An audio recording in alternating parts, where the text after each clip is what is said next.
Leaders Forum comes at a time when businesses are forced to reevaluate their priorities, stay afloat while nations are experiencing reduction in their GDP and are rethinking how to build resilient and sustainable economies.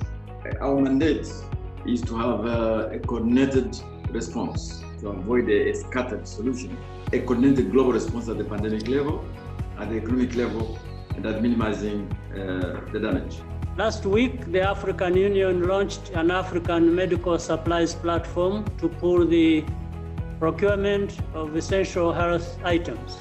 This is a partnership with Africa's private sector, led by Strive, Masiwa, at the African Union's invitation.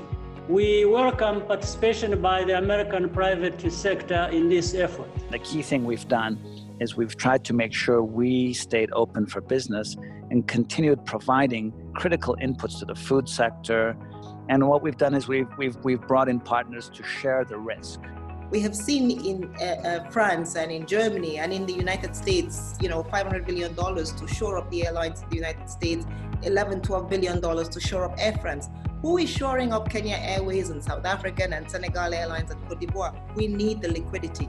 Hence the reason for some immediate injection. But let's be clear, no country in the world, given the magnitude of this crisis, can pretend to handle it all by itself or without actually getting some form of debt or some form of fiscal stimulus or some form of deficit that would allow them to face this really unprecedented crisis. We're working on providing $73 million that will support the regional economic communities. For example, the Africa Center for Disease Control, the West Africa Health Organization is part of the ECOWAS, and others to be able to do their work at the regional level. Under this COVID-19, for example, one of the things we are doing to support the manufacture of some of the COVID-19 materials within Africa is where we've created a risk-sharing program where we share risks with local banks to make it possible for those local banks to lend in local currency for the to the companies, SMEs largely, who may be unable to manage foreign currency risks.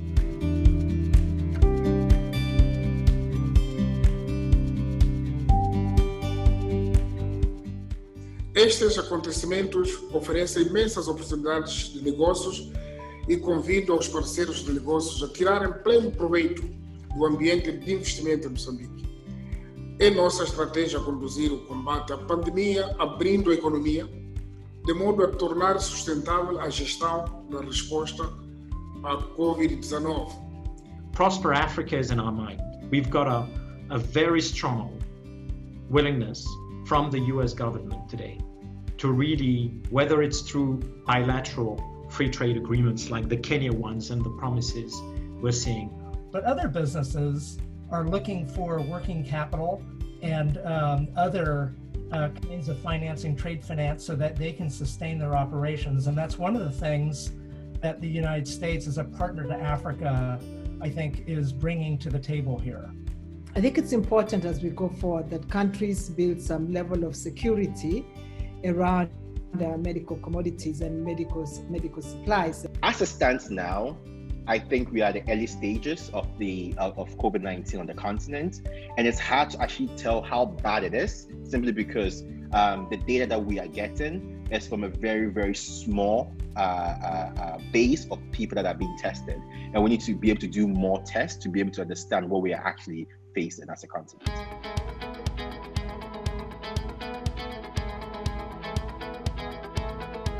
On the business side is really formalization of our economies. A lot of SMEs are really struggling. The 90 million SMEs in Africa, only 15% or so are registered, and they're struggling, and they're the most vulnerable, right? And so, and a lot of the stimulus packages that have gone in have gone to help those that are registered. SME in Africa, they play a key role in our economy. They represent 90% of businesses in Africa. We need an environment where government policies are made to protect businesses and ensure their sustainability.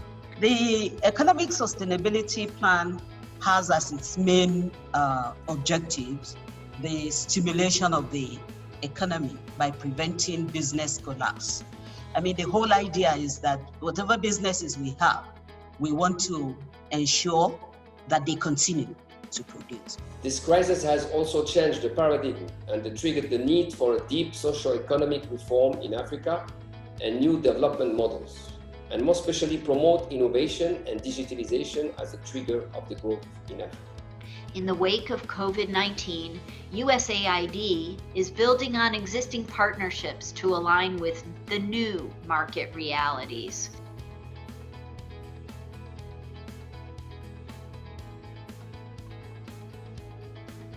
For us to seize this COVID-19 crisis to collaborate more closely, not just to fight the pandemic, but also to recover together and to generate new trade, investment, and economic opportunities between Africa and the United States. And all of this based on shared prosperity for our respective countries.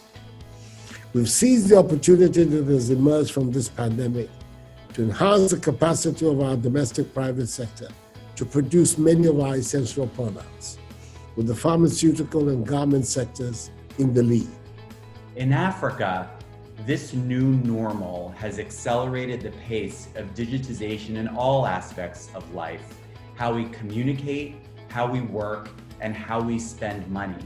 Digitization, if Africa is to mount a formidable response to the fourth industrial revolution, we must be prepared to answer questions around 3D printing, the Internet of Things, data mobility, the questions and the issues that Demetrius raised earlier.